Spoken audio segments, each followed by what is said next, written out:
Well, ladies and gentlemen, I guess it's time. Time for me to comment on one of this year's greatest failures. I'm of course talking about Bob, quote-unquote, movie Bob Chipman, a quote-unquote journalist and a quote-unquote intellectual, and the person whose idiotic comments about Anita Sarkeesian's work being so great, an academic presentation and so on and so forth, provided the early impetus for this channel. He's the person who really woke me up to the media bias in the gaming media. What has he done this time? Well, it's not just one video. Bob is a man of eternal contradictions, though this new video is what this video is going to be about. For example, a couple of years ago he made a video defending Metroid Other M, one of the most misogynistic, yes I said that, stupid and downright ridiculous games I've ever seen.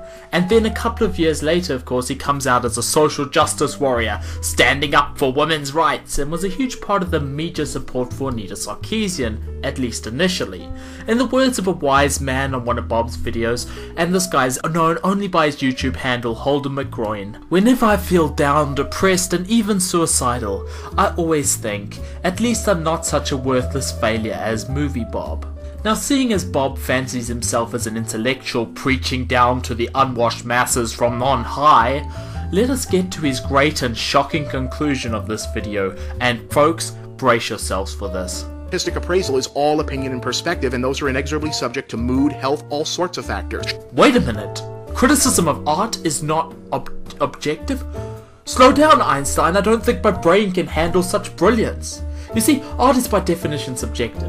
You can never say that a piece of art is objectively good or objectively bad because it's always just going to be an opinion. I mean, a grade schooler could figure that one out. That's not a deep conclusion, it's not an intellectual conclusion, it's an elementary conclusion.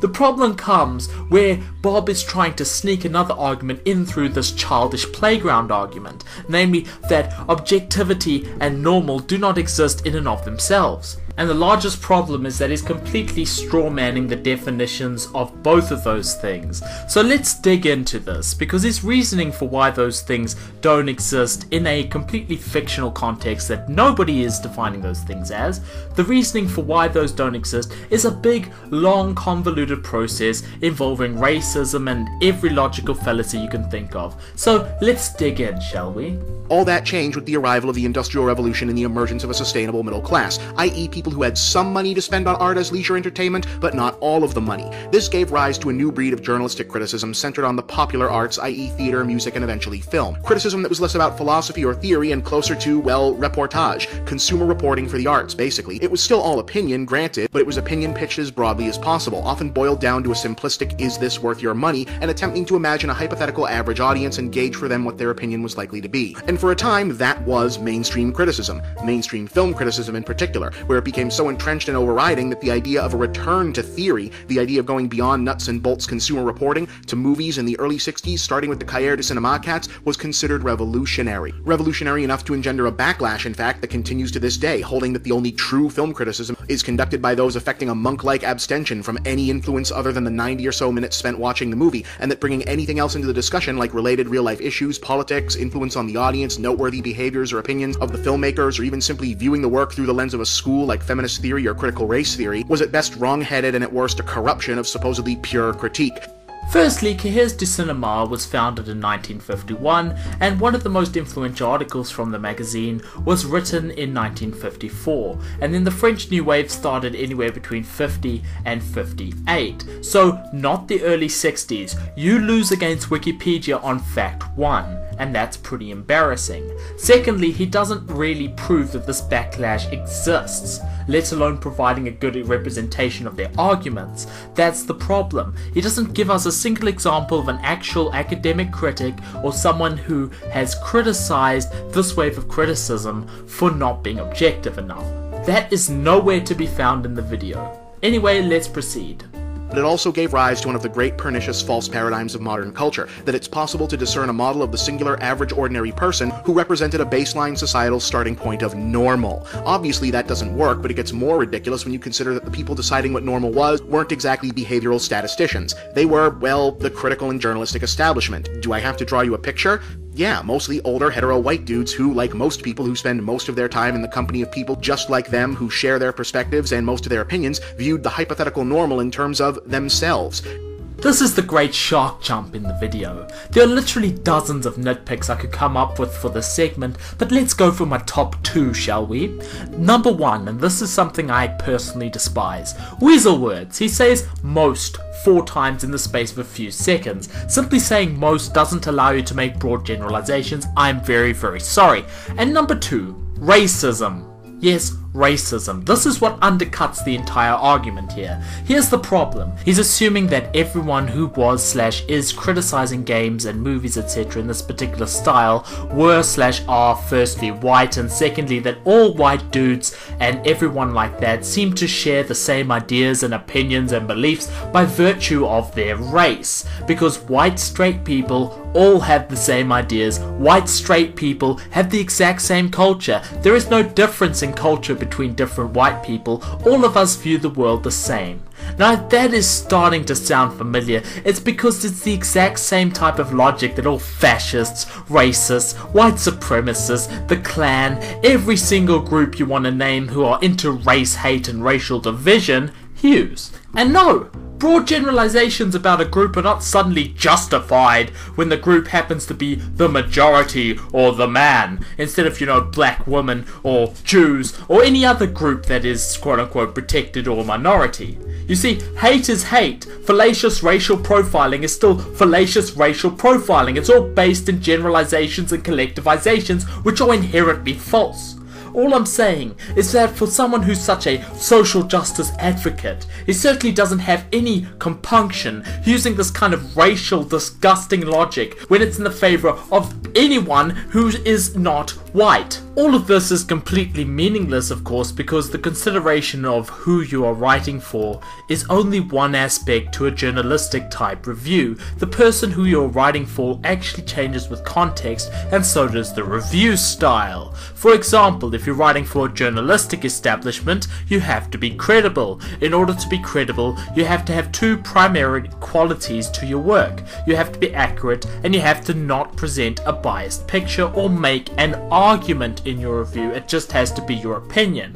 Now, accuracy is pretty easy to accomplish. I went and saw The Lone Ranger earlier this year, for example, and I could say that yeah, it was a terrible movie in my opinion. Johnny Depp's performance was just completely off to me. Here are some examples of the terrible acting, cheesy special effects, cliched set pieces, and so on and so forth. The other aspect is, though, bias. Am I saying this because I feel the certain way about Indians? Am I trying to secretly cloak and convey a message to my audience and hopefully trying to get them to side with me on a political issue? Do I just hate Johnny Depp? Do I have a personal vendetta against the guy? And has this skewed the way I've presented the movie to all of you in order to tell you guys not to go and see a movie that is actually better than what I've represented? And this is where context of where and particularly why you are writing the review becomes so important. In a journalistic style review, there is no place for issues unrelated to the work itself, because the objective of the review is to inform a general audience of what to expect from the film or the game or whatever.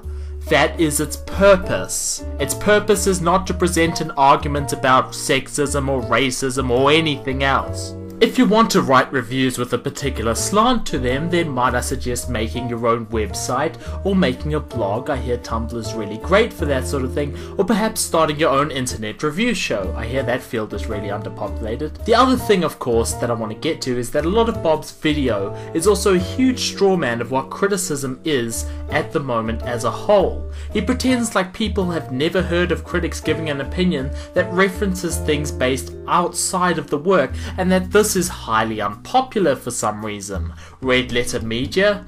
Never heard of them. No one's ever watched or enjoyed their reviews or their attempts at psychoanalyzing George Lucas. And my very favourite part of this part of the video is this.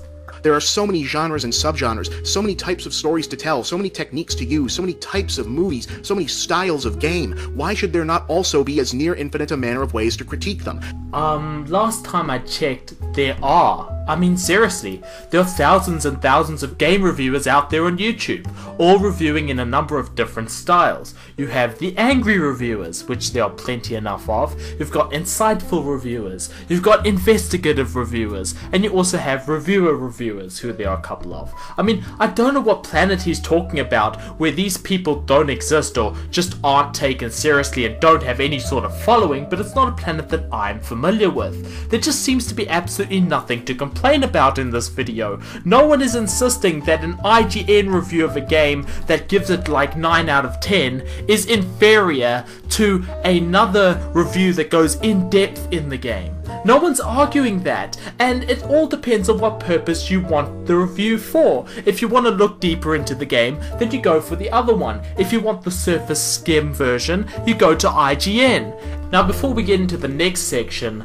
I want to coin a new internet law. We'll call this DA's paradigm, and it goes, as a work of pseudo-intellectual discourse proceeds to be read or listened to, the probability of Anita Sarkeesian being mentioned as an example approaches 1.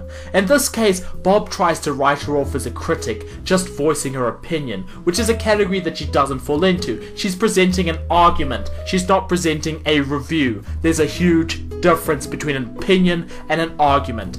Now, if you need any more confirmation about Bob, here's a book that he wrote, and here's a quote from that book. The climactic reveal of Super Mario Bros. 3 is burnt, no, seared into my memory the way JFK's assassination was for my parents' generation, or the way 9/11 would be for mine a scant 12 years from then. And that's it. I'm finished. The reason I never dealt with him before is that it didn't feel like playing intellectual patty cake with the guy. And so, since he likes honesty so much, I'll give you my honest opinion of him as a conclusion. He was once a promising intellectual who decided to go for easy money on Screw Attack, and is now trying to drum up controversy in any manner possible to inflate his coffers slightly further. He's as dead on the inside as any other walking carcass in the gaming media establishment. And that's pretty much it. You want to see someone who knows a thing or two about games, is actually funny and insightful and intellectual? Try Allosaurus Rex. He's down below, and quite frankly, he reminds me of Movie Bob when he still mattered. Check him out. Just as a final matter, did you know that I have a website now? It's a place where me and a number of other people are writing about gaming and occasionally other topics. I've also embedded this video over there. We also have a Facebook and a Twitter now too, so you can keep up to date with what's happening. Plug over. Anyway, as usual, a big thank you for subscribing, and as always, good night and good luck.